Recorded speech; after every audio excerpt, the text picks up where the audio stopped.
Idan, destroying Gaza with love. Israel's new yogi Nazis. That last one is about specifically the holistic yoga lovers in Israel that are firmly committed to the genocide. They are basically neo-Nazis that love. They're crunchy granola neo-Nazis. Can you imagine posting this as a negative? Like, how oblivious are you to the way the world fucking views Israel that you literally post some of the only saving grace in Israeli society as a negative, with the assumption that your audience is also going to respond to it like it's negative? This, to me, demonstrates how far gone you are in your worldview, how invested you are in your worldview, where nothing at all can change your trajectory. Like, can you imagine looking at the last bastion, the last hope, the last redeemers of Israeli society in any way, shape, or form, looking at that and then turning around and being like, F these losers, they're a bunch of capos, the capo newspaper. Look, that's the first response. Insane. Golan, Israel becoming a pariah state, is killing children as a hobby from the Times of Israel. Yair Golan, the head of the opposition Democrats, issues a scathing denunciation of the government and the war in Gaza, saying that Israel is killing children in Gaza as a hobby. There are at least liberal Zionists who understand how bad this looks to the Western world, so they're trying to massage the narrative to basically have something redeemable. Now, I don't put the other three article writers in the same degree here, okay? I need you to understand something. This is very different than what I showed you. What I showed you earlier, these guys, they have a different mindset. They do actually have redeemable opinions, especially Gideon Levy. I might not agree with them the entire way, but it doesn't matter. They do have like, at least clearly from what I read, what I saw bits and pieces of this article and what I know of Gideon's perspective. I'm not entirely familiar with Odeh Bizharat, but like the article title stands alone. Like, those guys they're correct. Yair Golan, on the other hand, is doing this as a mechanism of propaganda as well. Like, he is literally saying, like, we've gone too far. You know what I mean? There is a number of baby murder that is appropriate. We've just gone above and beyond that, and now people hate us. We've become a pariah state. We are becoming a pariah state, not realizing that you already are a pariah state. Israel is on the way to becoming a pariah state. It already is, like South Africa was. If we don't return to acting like a sane country, the left-wing leader, a former IDF deputy chief of staff, says in an interview with the Com public broadcaster. And a sane country does not fight against civilians, does not kill babies as a hobby, and does not give itself the aim of expelling populations, he says. The government is full of vengeful types with no morals, no ability to run a country in a time of crisis. This endangers our existence, Golan says. I suspect he got a lot of pushback for this statement, which is already like bare minimum. You know what I mean? It's a day late, a dollar too short, and yet still this is considered completely unacceptable in Israel. Knesset debate reveals not everyone thinks starving Gazan children is a bad thing. Here's another article headline that I wanted to show you. From 40 Babies hoax to this bookend. Moshe Feilin on Channel 14. Every baby in Gaza is an enemy. Every baby in Gaza is an enemy. The enemy is not Hamas. We need to conquer Gaza and colonize it and not leave a single Gazan child there. There is no other victory. Prominent Judeo-Nazi maniac Moshe Feiglin on another genocidal rant this morning on Channel 14. No society is monolithic. Every society has discourse. Every society has back and forth. There's always going to be a diversity of opinions. But in Israel, the diversity of opinion revolves around how much genocide and what kind of weapons you can use. How much starvation is appropriate. It's not about real conversation surrounding the notion that we shouldn't be doing an occupation at all. We shouldn't be starving children at all. What the fuck are we doing? It's more so, is it okay to starve all of the Gazan children? Or can we at least like maybe give them one plate of food and one slice of bread for the day as we kill them over and over again?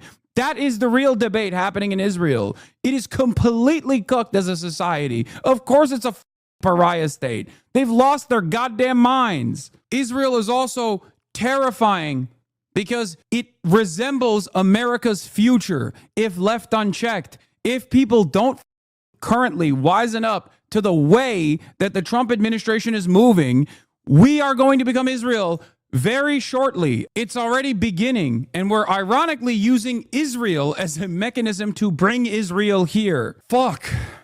Here, look, if you want to hear what some other incredible takes are coming out of Israel, let's take a look.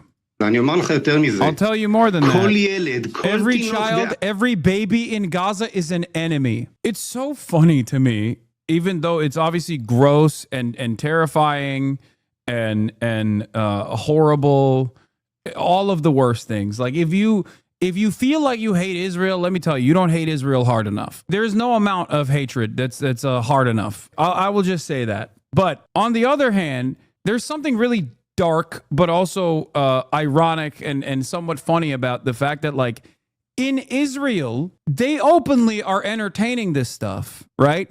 And in America, when you say they're openly entertaining this stuff in Israel, you get branded a fucking anti-Semite. It's so weird. It's like, but they're saying it. Like, what do you mean? I'm just reporting on what they said. No, in order to be a defender of Jewish people, you have to literally close your eyes and shut off your ears and bite your tongue and not say the truth about what the is going on in Israel. They've lost their fucking minds, okay? A truly and utterly depraved society. Of course they have to be truly and utterly depraved at this point. They're doing a fucking genocide for 19 months. You can't maintain a genocide for 19 months on an outgroup without a healthy dose of dehumanization propaganda that has to set in, that has to be an incredibly important part of your identity. Think about how much people freaked out about that one dude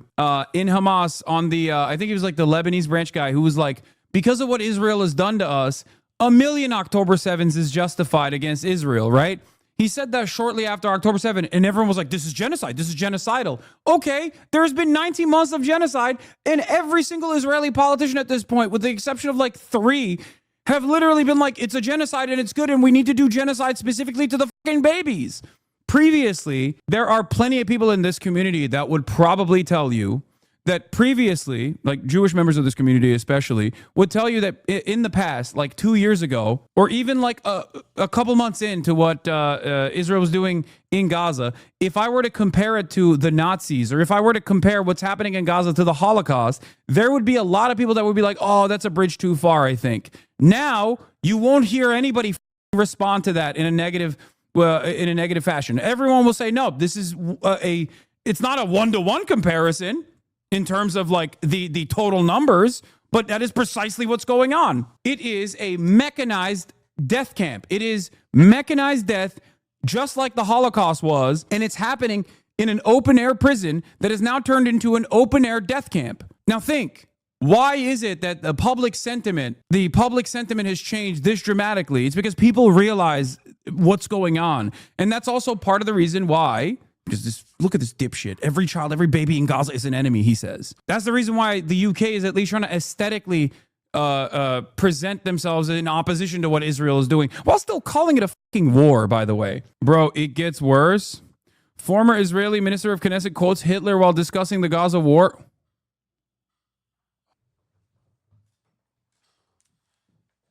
Five minutes later. 2 hours later. As Hitler said, I can't live if one Jew is left. We can't live here if one Islamo-Nazi remains in Gaza. He has a whole segment on his Wikipedia dedicated to his Hitler statements. He has said something like this more than once. His Hitler comments are, I'm sorry, what? Feiglin has openly stated that though he is not opposed to peace, peace is not his goal and would not be on top of his agenda as prime minister. Rather, his focus on reforming Israel as an essentially Jewish state by acting on several campaigns on the religious, social, and legal and security fronts. Yeah, he said that, by the way, back in I guess he said it in when? June 16th, 2024. This is what dude, I'm serious. I mean, like, look, people say like this is an edge case or whatever, right? Like this is an edge case. It's not like what Benjamin Netanyahu or other prominent members of the fucking security cabinet or the governing coalition are saying